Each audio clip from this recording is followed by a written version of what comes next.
Queridos, eu cumprimento a amada igreja com a paz do Rei Jesus Cristo. Amém? Amém. Você que tem em mão sua Bíblia, abra aí no livro de Apocalipse, capítulo de número 3. Eu nunca sei o que é maior, se é o privilégio de pregar ou se é a responsabilidade de pregar. Eu vivo nesse dualismo. Eu tenho certeza que todos que já tiveram a oportunidade de estar trazendo a mensagem de Deus sentem a mesma coisa no coração. Apocalipse, no capítulo de número 3, diz o seguinte: e ao anjo da igreja que está em Sardes escreve: isso diz o que tem os 7 Espíritos de Deus e as 7 estrelas. Eu conheço as tuas obras, que têm nomes de que vives e estás morto. Sê vigilante e confirma o resto que estava para morrer, porque não achei as tuas obras perfeitas diante de Deus. Lembra-te, pois, do que tens recebido e ouvido, e guarda-o, e arrepende-te. E se não vigiares, virei sobre ti como um ladrão, e não saberás a hora que sobre ti virei. Somente até aí. Meus queridos, foi o profeta Isaías que teve o maior privilégio antes de Cristo vir. Ele teve a oportunidade, o privilégio de anunciar 730 anos antes de Jesus ser concebido pelo Espírito Santo através de Maria. Foi o profeta Isaías quem disse: vai vir o Redentor de Israel, enviado de Deus, ungido de Deus. O seu nome será Maravilhoso Conselheiro, Deus Forte, Pai da Eternidade, Príncipe da Paz. E lá no capítulo 53, Isaías ainda diz, anunciando a morte de Cristo, ele diz que ele iria sofrer por conta dos nossos pecados, ele seria transpassado, atravessado por conta das nossas iniquidades. Isaías diz que o castigo que deveria cair sobre nós, cairia sobre esse Cristo. Isaías também diz que ao Senhor agradou moê-lo. Por sua e por minha causa, Deus, ele teve que derramar a ira dele por causa dos nossos pecados sobre o seu único filho. Isaías anunciou tudo isso. Isaías anunciou os primeiros degraus da mensagem das boas novas de salvação do Evangelho. Isaías teve o privilégio de anunciar. Só que Isaías não teve o privilégio de ver. Isaías teve o privilégio de sonhar, de imaginar, de proferir, mas ele não teve o privilégio de contemplar. Só que, como cumprimento da profecia, o Espírito Santo vem sobre Maria, nasce o Messias, e com 30 anos, Jesus vai até o Rio Jordão, é batizado por João Batista, vai ao deserto, e ali é tentado por Satanás. Ele vence todas as tentações e começa a alavancar, a desbravar o ministério dele na face da terra. Ele escolhe 12 homens e depois 70, e cada vez mais discípulos, cada vez mais seguidores, cada vez mais pessoas acreditam, cada vez mais pessoas se convertem à mensagem de que o reino de Deus havia chegado e que era necessário aos homens arrependimento e fé. Estava se alastrando como uma pequena fagulha que começou em Nazaré, se tornou um grande incêndio que rompeu as barreiras de Jerusalém, da Judeia, Samaria, e tem chegado aos confins da terra. Mas as autoridades daquela época não estavam nem um pouco satisfeitas com esse Jesus. Eles prenderam João Batista. Nós precisamos silenciar esse tal de João Batista. O homem está falando ali que a gente precisa se arrepender, de que vai vir um Messias. O que é isso? Ele está perturbando a paz do nosso povo. E prenderam João Batista. Mais tarde, João Batista foi morto. Só que, para o desgosto dos religiosos, o ministério de Jesus alcançou, abrangeu, conquistou muito mais do que o ministério de João Batista. O que fizeram com o Senhor Jesus? Ficavam rodeando ele o tempo inteiro para ver se achavam algum motivo, alguma razãozinha de que o acusar, para que ele pudesse ser morto também. Jesus, na última ceia, na ocasião da última ceia de João capítulo 13, ele cinge uma toalha nos ombros, pega um vaso de barro, enche de água e começa a lavar os pés de discípulo por discípulo, de apóstolo por apóstolo. Pedro é o primeiro a se manifestar: Senhor, o Senhor está lavando os meus pés. Eu não sou digno de que o Senhor faça isso. Lavar os pés naquela época era a atitude mais humilhante do escravo, mais esquecido e de menor importância. E Jesus se submeteu a essa condição, começou a lavar os pés de discípulo por discípulo e ensinar na prática. O que ele disse no Sermão do Monte? Bem-aventurados humildes de espírito, porque deles é o reino dos céus. Jesus foi aquele que não ensinou somente aos ouvidos, Jesus foi aquele que ensinou também aos olhos, porque ele cumpria o que ensinava. Jesus, ele é o modelo perfeito do mestre. Jesus, ele é o modelo perfeito do pregador, porque ele foi um dos primeiros, um daqueles que inaugurou o modelo de pregação ideal, que é pregar o que vive e viver o que prega. Quando ele falava sobre ser humilde, é porque ele ensinava na prática como é ser humilde. Quando ele ensinava sobre mansidão, é quando ele apanhou antes de ser crucificado e não proferiu uma palavra de maldição sequer sobre a vida dos soldados que o esbofeteavam o tempo inteiro. Quando ele ensinava sobre ser perseguido por causa da justiça, ninguém melhor do que ele, inocente, morto injustamente. Como se não bastasse, ainda na última ceia, depois ele lavar os pés dos discípulos, ele anuncia que ali tinha um que iria traí-lo. Ali no meio havia um que haveria de o trair. Os discípulos começaram a se perguntar: como que pode? Andou conosco o tempo inteiro, ouviu e viu tudo que Jesus fez durante esses anos, e agora, na hora de finalmente colocar em prática tudo aquilo que Jesus nos ensinou, ele vai jogar tudo para o ar.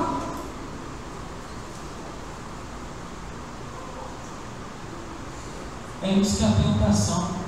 Jesus estava falando de Judas, aquele que haveria de jogar tudo que ele aprendeu para o ar. Já parou para pensar, meu irmão?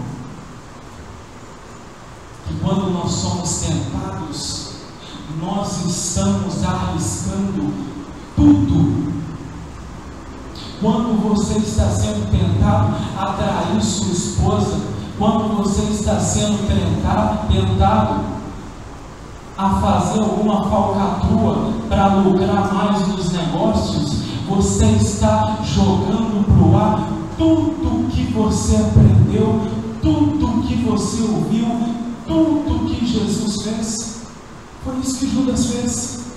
Jogou para o ar todos os 3 anos que ele tinha passado com Jesus, todos os milagres, as experiências que eu daria tudo que eu tenho para poder ver pelo menos uma sequer. Judas jogou tudo para o ar. Judas não mediu as consequências, não fez os cálculos, não viu que ele estava arriscando tudo, que ele estava arriscando a própria salvação. Ele não mediu que talvez não haveria volta, que talvez não haveria um retorno, não haveria um arrependimento. Ele simplesmente deixou tudo. Eu vou ali pegar, quem sabe um dia eu volto. Não voltou nunca mais. Foi parar na forca.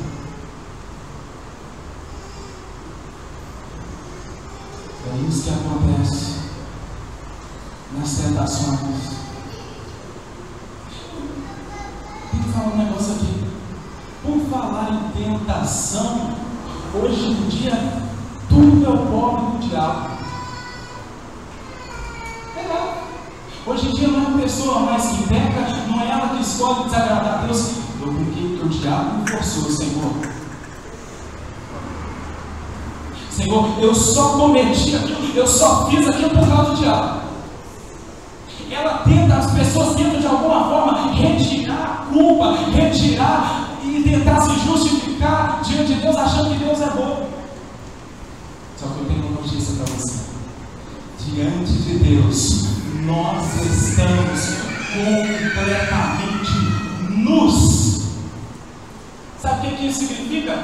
Toda a sua falsa justiça, falsa segurança diante de Deus, tudo isso é lançado por terra. Deus, Ele nos enxerga como realmente somos, além das nossas aparências, além daquilo que externamos ser. Deus, Ele enxerga o nosso interior. Quando você estiver diante de uma tentação, leve em consideração: será que vale a pena largar tudo? Jogar para o ar tudo? Judas foi aquele que estava dentro da igreja, foi aquele que estava ali do lado de dentro, na rede de amigos. Era aquele que ouvia Jesus explicando as parábolas quando ninguém mais entendia nada. Judas era aquele que via os milagres de perto. Judas era aquele que tinha o privilégio de ouvir Jesus orar. Judas era aquele que subiu ao monte e ouviu o sermão de Jesus de Mateus capítulo 5, 6 e 7. Judas foi um dos seres humanos que recebeu um dos maiores privilégios de ser escolhido a dedo pelo Senhor Jesus, de receber uma expectativa do Senhor Jesus sobre ele, e que de uma hora para outra ele joga tudo para o ar e escolhe aquilo que é aparente, em vez de ficar com aquilo que é eterno. Quantas vezes nós não trocamos aquilo que é eterno, aquilo que é duradouro, aquilo que é permanente, por aquilo que é aparente, por aquilo que é temporário? Meus queridos, ainda nesse capítulo 13 de João, na última ceia, Jesus lava os pés dos discípulos. Isso já quebrantou o coração de todo mundo. Depois ele anuncia que Judas iria traí-lo. Depois Pedro se levanta e fala: Senhor, aonde o Senhor for, eu vou. Se o Senhor for morrer, eu vou morrer. Se o Senhor for enforcado, eu vou ser enforcado junto. O que acontecer com o Senhor vai acontecer comigo também, porque a gente está junto nessa aí, Jesus. Jesus falou com ele: antes que o galo cante, você vai me negar 3 vezes. Houve um silêncio. Os discípulos estavam completamente perturbados. Tudo de uma vez, uma série de acontecimentos assim em sequência. O coração dos discípulos começava a se perturbar. Chegou a hora da partida do nosso mestre. Chegou a hora do nosso mestre ir embora. Chegou a hora dele ser crucificado. E agora o que será de nós? O que nós vamos fazer nesse mundo sem o nosso mestre? Aquilo que ele sempre nos disse, sempre nos avisou, avisando que iria embora, avisando que iria morrer, que iria partir, que iria sofrer na mão das autoridades. Chegou finalmente essa hora, o nosso mestre vai morrer. E agora o que será de nós?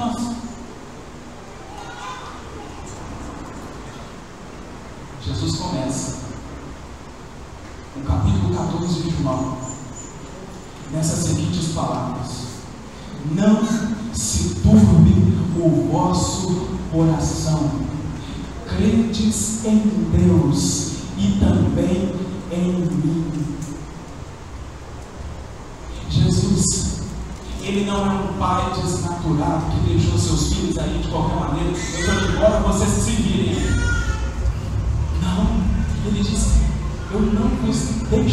órfãos. O Espírito Santo será enviado para fazer com vocês tudo o que eu sempre fiz, para ensinar, para consolar, para corrigir, para revestir de poder, para ajudar, para sustentar, para fortalecer. Vocês não ficarão sozinhos. Chegou a hora de Deus ser crucificado. Chegou o momento em que a agonia encheu todo o ser de Jesus, ao ponto da terra, do chão, do Getsemane se transformar em terra misturada com sangue, ao ponto dele não sair mais suor, e sim grandes gotas de sangue. Uma agonia extrema tomou conta de Jesus, porque ali naquele momento ele estava assumindo a sua e a minha culpa.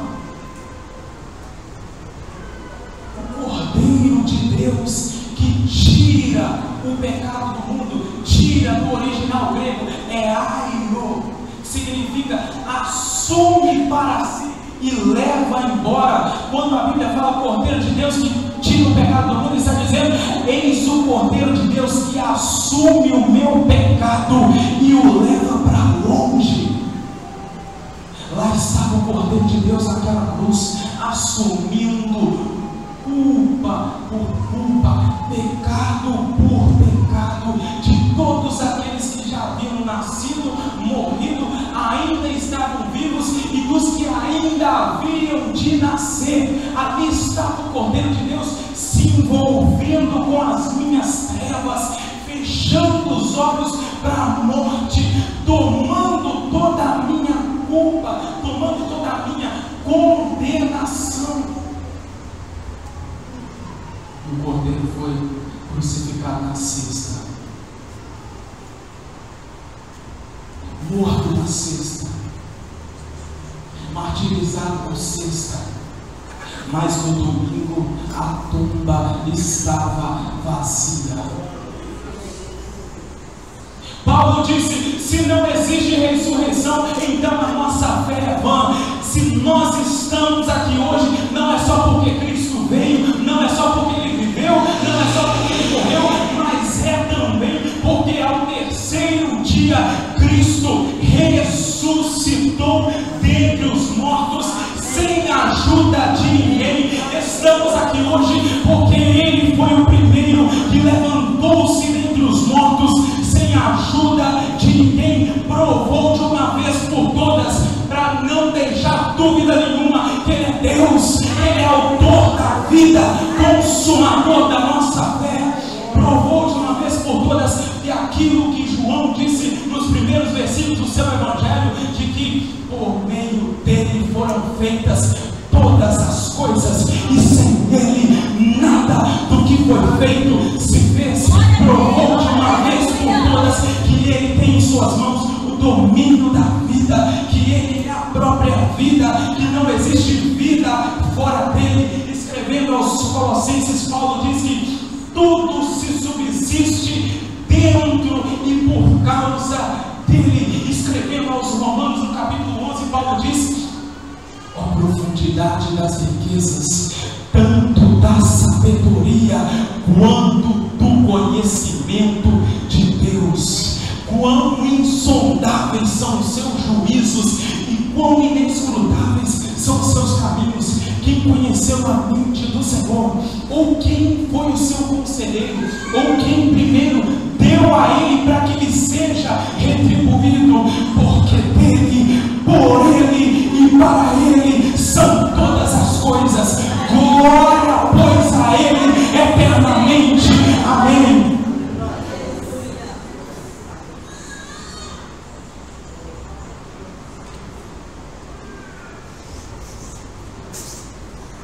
Assim que o Espírito Santo vem sobre os discípulos que estavam ali vigiando no cenáculo em oração, a igreja começa com poder, a igreja começa desbravando-se invadindo territórios proibidos, e os irmãos pregando, curando, expulsando demônios, fazendo de tudo que Jesus havia ordenado. E a igreja se espalha, vão pelas regiões da Judéia, Samaria, até os confins da terra. Paulo se converte, o grande perseguidor da igreja se torna um dos maiores líderes do evangelho, um dos maiores pregadores do evangelho, e a igreja com cada vez mais discípulos, com cada vez mais seguidores. Só que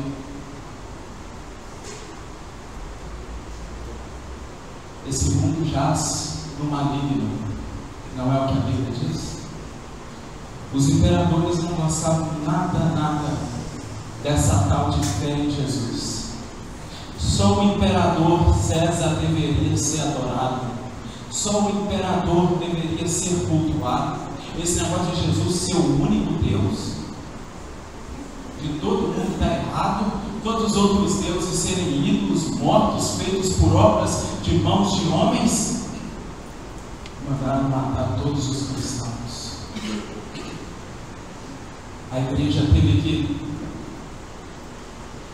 viver se escapando, viver fugindo. Começaram a matar apóstolo por apóstolo, na tentativa de erradicar esse nome de Jesus da face da terra. A ideia é: vamos exterminar essa fé cristã, vamos acabar com esse negócio de Jesus, vamos matar todo mundo, mulheres, crianças, homens, pastores, bispos, não vai sobrar nada. Aonde tiver alguém que professe fé em Jesus Cristo, nós vamos matar. E começar sem dó nem piedade a matar, matar, matar e matar. Só que foi Tertuliano que disse: o sangue dos mártires é a semente da igreja.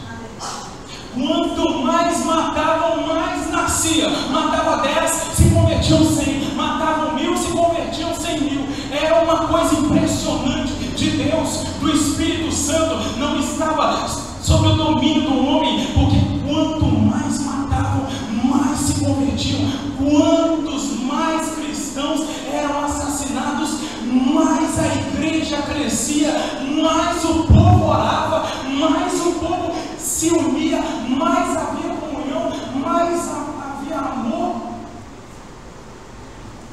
Engraçado que hoje em dia, quando as coisas apertam, está acontecendo diferente. Vou sair da igreja, vou parar de orar, parar de buscar Deus. Está dando resultado, não está me dando lucros nenhum. Para de servir a Deus. Por que a gente não segue esse conselho da igreja primitiva? Se as coisas não estão indo bem, se as coisas estão indo de mal a pior, ao invés de eu abandonar, é aí que eu vou me agarrar nele mais forte ainda, é aí que eu vou buscar ele mais ainda. Se as coisas não estão indo bem, se o barco está prestes a afundar, ao invés de eu abandonar tudo, de eu fazer como Judas fez e largar tudo para o ar, é aí que eu vou me agarrar mais no Senhor Jesus Cristo, é aí que eu vou me aproximar mais da pessoa de Deus, é aí que eu vou buscar mais proximidade e mais intimidade com Deus. Mataram todos os apóstolos, todos. Tentaram fazer isso com João, o mais velho, o último. João estava em Éfeso, ele era pastor lá. Pegaram João, levaram ele a Roma. A gente vai acabar com você também, João. Você aí é o último pastor, é o último cabeça, é o último cacique. A gente vai acabar com você. Prepararam um caldeirão de óleo fervendo. Jogaram João lá dentro e tamparam o caldeirão. Passaram-se horas, abriram o caldeirão. João parecia que estava numa banheira de hidromassagem. Ele não tinha uma queimadura nem de meio grau, não era nem de 1 grau, nem de meio grau. Não tinha nada. Aí eu pensei: você só pode ser um anjo. Então, o que a gente pode fazer? Esse cara não morre, não tem como matar ele. então a gente vai te exilar. Jogaram João numa ilha suja, onde só havia gente esquecida, prisioneiros sem valor, inúteis, e João ficou largado lá.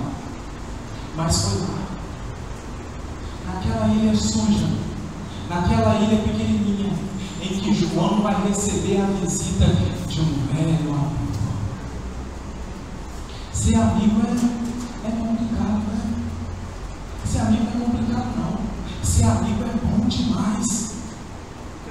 João estava recebendo a visita do seu velho amigo Jesus. Mas dessa vez, João não viu Jesus que tinha o seu cabelo encrespado de sangue e poeira. A Bíblia diz no livro de Apocalipse, capítulo 1, que os cabelos do Cordeiro de Deus eram brancos como a alva negra. João agora não revê o seu amigo com seus olhos fechados, de tanta uma pancada de soldado. A Bíblia diz que os olhos do Cordeiro eram como chamas de fogo. João agora não estava vendo o seu velho amigo com os pés encravados naquela cruz, preso. A Bíblia diz que os seus pés eram como de latão reluzente. João estava vendo o seu velho amigo, mas não mais pendurado naquela cruz, agora glorificado, cheio de glória, todo poderoso, cheio de majestade. Parece que Jesus vira para João: você ainda lembra de mim? João cai como morto. Jesus levanta ele, fala: levanta, João, tem uma missão para você. Tem 7 igrejas aqui na Ásia. Você vai entregar uma mensagem a cada uma delas. Chegamos então na igreja de Sardes. Cristo, Ele é aquele que anda no meio dos 7 candelabros de ouro, que representam as 7 igrejas da Ásia. Jesus é aquele que está no meio da igreja, é aquele que está presente na igreja. Só que Ele não está presente para saudar, para elogiar, Ele está presente para avaliar. Ele está como o examinador, Ele está como o avaliador. Cristo está andando no meio das igrejas e avaliando. E Ele chega em Sardes e diz ao responsável pela igreja que está em Sardes, ou ao homem da igreja que está em Sardes, escreve: isso diz aquele que tem os 7 Espíritos de Deus e as 7 estrelas. Eu conheço as suas obras. Jesus, a primeira coisa que Ele fala para a igreja: eu conheço as suas obras. Eu conheço o trabalho de vocês. E no grego, obras está como corpós, que significa cansaço de tanto trabalhar. Jesus estava dizendo: eu conheço que, eu sei que vocês estão cansados de tanto trabalhar.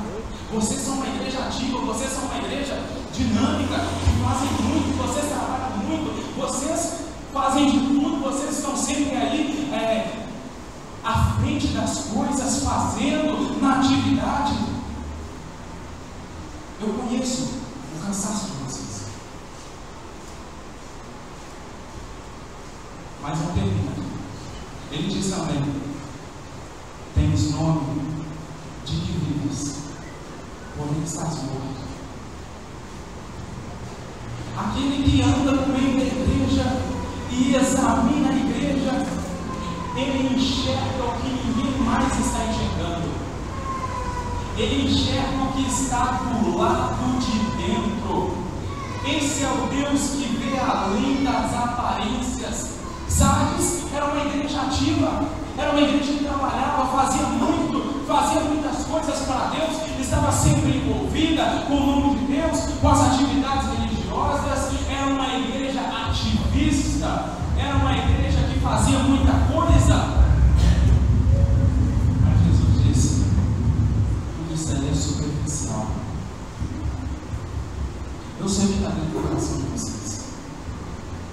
Jesus vira-se para Sardes e diz: eu sei o que está além dessa aparência bonita de quem faz. Eu sei sei que o coração de vocês não está em nada disso. Eu sei que para quem olha do lado de fora vê que está lindo, está maravilhoso, está perfeito. Mas para o Cordeiro de Deus, que tem os olhos como chama de fogo, que nos enxerga por dentro e por fora, e melhor por dentro, não estava nada bem. Ele diz: vocês têm aparência, Sardes, vocês têm uma aparência externa belíssima, parece até que vocês são crentes, mas Sardes, vocês estão mortos. Será que essa não é a nossa condição?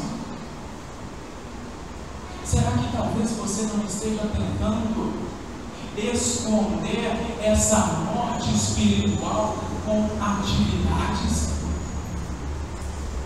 Será que talvez você não esteja tentando tapar um abismo com um band-aid?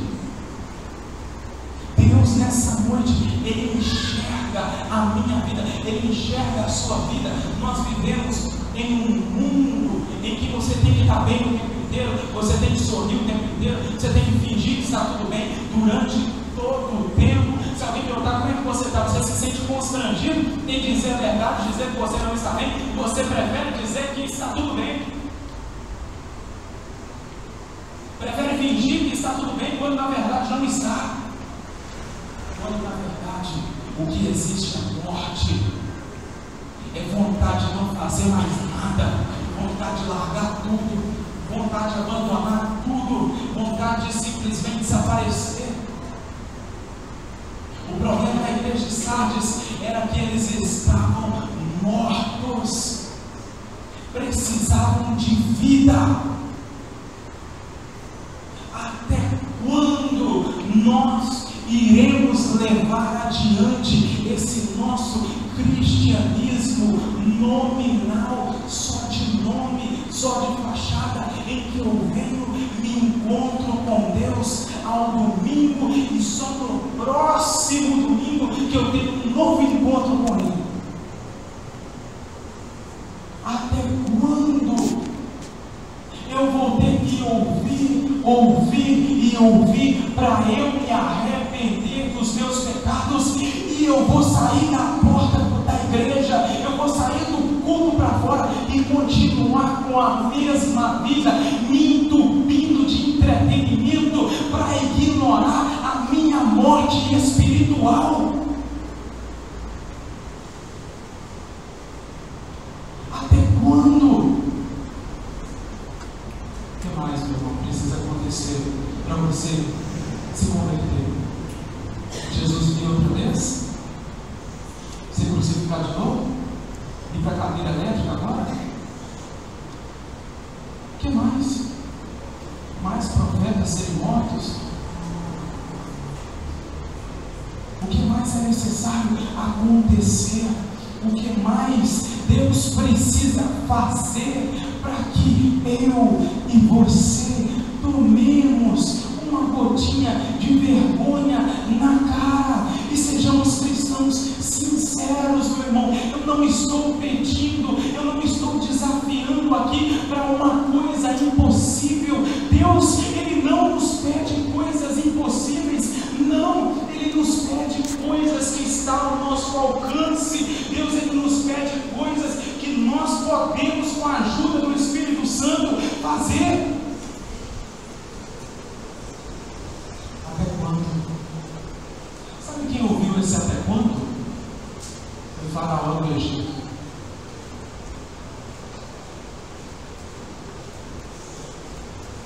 Faraó do Egito. O império do Egito estava sendo dizimado. Deus disse para Moisés: vai lá e manda ele liberar o meu povo. O Faraó disse não. E foi negando. O Egito estava praticamente destruído. E Faraó continuava dizendo não. Agora Deus trocou a mensagem.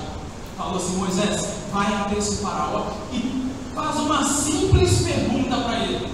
Pergunta para Faraó assim: até quando você se recusará a se humilhar diante de mim. O que mais precisa acontecer, Faraó? Esse nome de Egito ser excluído das histórias? Desaparecer por aqui? Mais pragas? Mais gente morrer? O que mais? Até quando você se recusará a se humilhar diante de mim? Às vezes, meu irmão, o nosso coração é como um coração de Faraó, que se recusa a se humilhar diante de Deus. As coisas vão acontecendo, Deus concede livramentos, Deus abre portas, Deus responde orações, morre um desviado ali, depois morre outro afastado dos caminhos do Senhor ali, e a gente não toma jeito, e a gente não toma posição, e a gente está esperando acontecer com a gente. Deus está perguntando essa noite: até quando, meu irmão? Até quando? O que mais Ele precisa fazer? Porque Ele já fez tudo. Todos os dias Ele faz, todos os dias Ele te incomoda, todos os dias o Espírito Santo pesa a sua consciência, todos os dias o Espírito Santo te guia a ouvir mensagens por bocas diferenciadas, todos os dias Deus fala conosco e as coisas não mudam.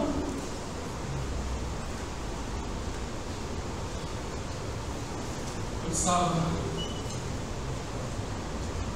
numa conferência presbiteriana há muito tempo atrás,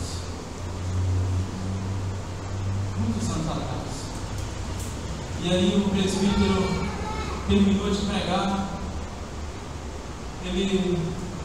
Ele disse assim, só havia jovens. Ele gritou: eu não vou fazer apelo também não, porque se eu fizer apelo, vem um monte de gente aqui na frente e arruma aquela choradeira toda, e no outro dia ninguém muda, e no outro dia ninguém toma uma posição, as pessoas continuam do mesmo jeito. Ele olhou para os que estavam presentes, fez assim e disse: pelo menos um de vocês mudarem. Se pelo menos um de vocês mudarem. Se pelo menos um de vocês mudarem. E entregou. Eu não sei quantos aos demais que estavam presentes, mas eu sei que eu nunca mais fui o mesmo depois do dia. Meus irmãos, tens nome de que vives.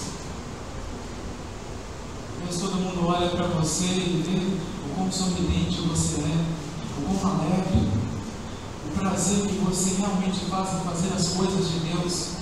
Mas só Deus sabe o que está aí dentro do seu coração. Só Deus sabe a dor, só Deus sabe a angústia, só Deus sabe a morte.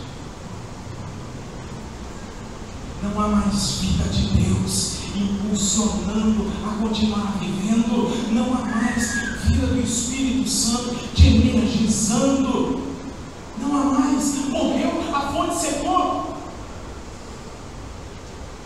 Agora só sobrou aparências, só sobrou casca, só sobrou os cacos, só sobrou fachada, porque o tempo está vazio. Você não pode sair daqui do mesmo jeito que você está. Sabe qual é a solução para a igreja de Sardes?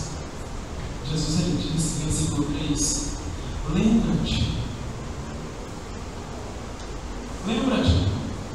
lembra-te de quando você tinha vida, lembra-te de quando você servia a Deus de verdade, lembra-te de quando realmente havia um desejo no seu coração, humilde e sincero, de servir a Deus, de agradar a Deus com o seu trabalho, com a sua vida, com a sua família. E hoje em dia seu pensamento é só ganhar dinheiro. O quanto isso foi sugando você, a ganância, a ambição de querer chegar cada vez mais longe, de querer mostrar para quem duvidou de você, a ganância, a ambição maligna, a lascívia, a sensualidade e coisas até pequenas, mas foram entrando sorrateiramente e foram drenando a vida de Deus, da nossa alma. Meu Deus do céu, isso não pode continuar do jeito que está. 12 homens colocaram o universo de cabeça para baixo e hoje nós temos quase 50 milhões de evangélicos que estão terminando de naufragar uma nação.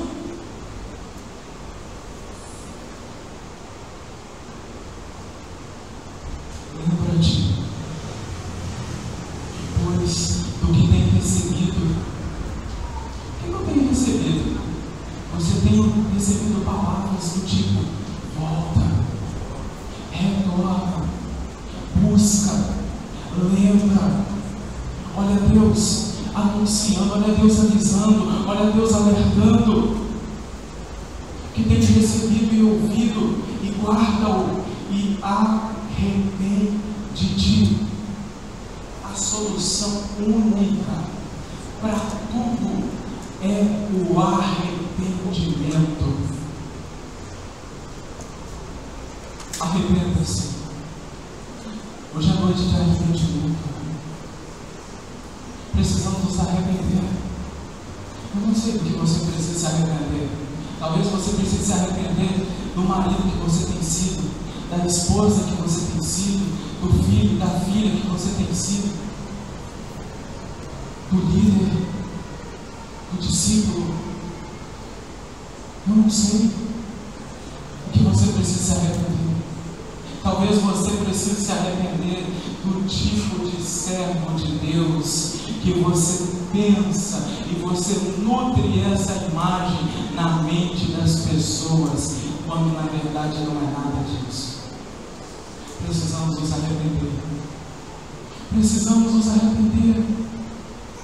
Sangue foi derramado naquela cruz para que eu e você vivêssemos de uma maneira diferente. Eu não vim aqui essa noite gritar receba no seu ouvido. Isso nunca levou a igreja para lugar nenhum. Eu não vim aqui essa noite trazer um tipo de eloquência que vai fazer um falar em línguas lá atrás, o outro jogar a cadeira para cima aqui na frente. Isso não muda as coisas. Mas existe um que muda.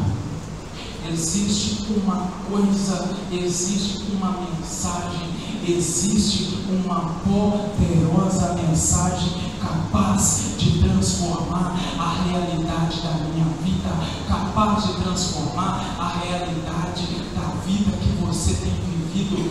E essa mensagem se chama Evangelho. Jesus Cristo, morto na sexta, ressuscitado no domingo, Ele pode mudar a sua vida. Quando eu digo mudar a sua vida, eu não estou falando só de dar coisas, abrir portas, responder orações, não. Eu estou falando de transformar em um servo de Deus, e transformar quem não tem caráter em uma pessoa que tem caráter, e transformar quem não presta em uma pessoa de valor. Eu estou falando em que Deus, Ele tem poder para nos transformar em servos decentes, em servos dignos, em servos honráveis, em pessoas que realmente glorifiquem o nome dEle nas nossas vidas. Só Jesus pode mudar. E Ele está aqui nessa noite. Ele está aqui nessa noite. Jesus está presente aqui nessa noite para tocar nossos corações e marcar as nossas vidas de uma vez por todas.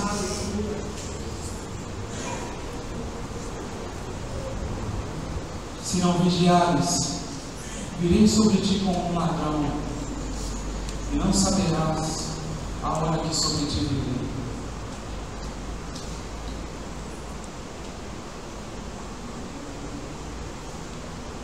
Tem uma musiquinha infantil que diz: Não dá para brincar de esconde-esconde com Deus.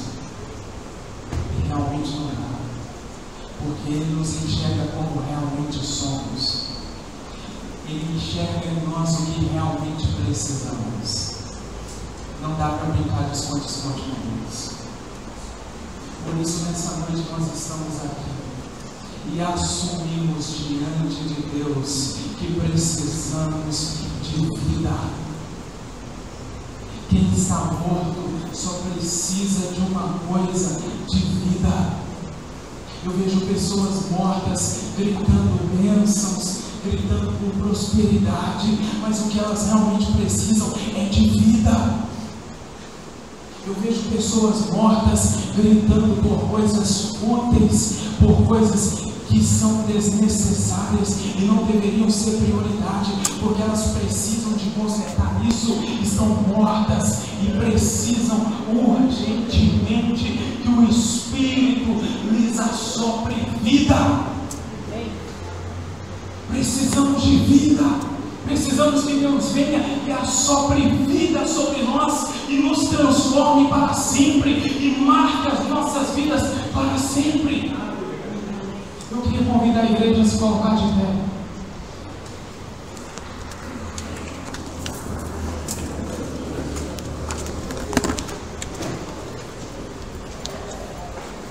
Somos necessitados da graça.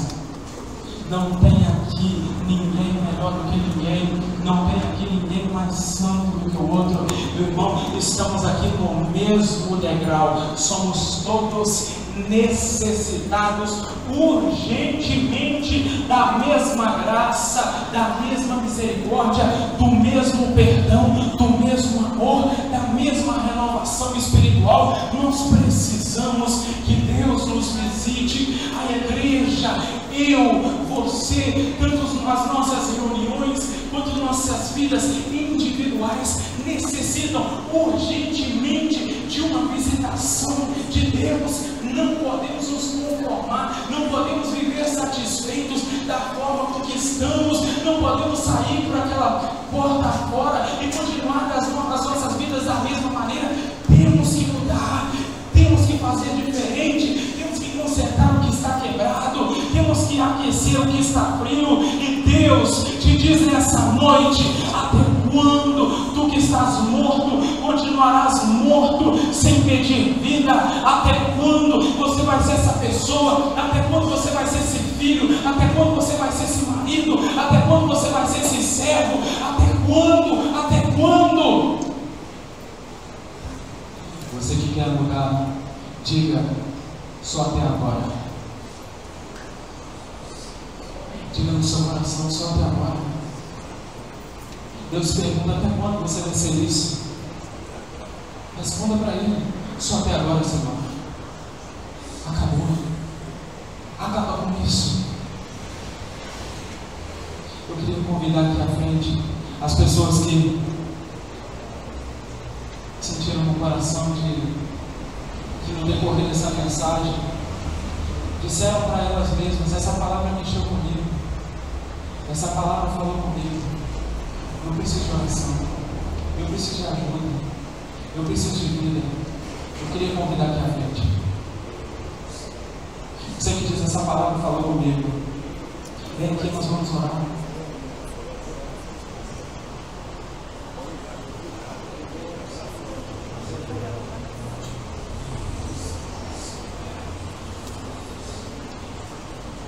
Você que no decorrer dessa mensagem seu coração começou a sangrar,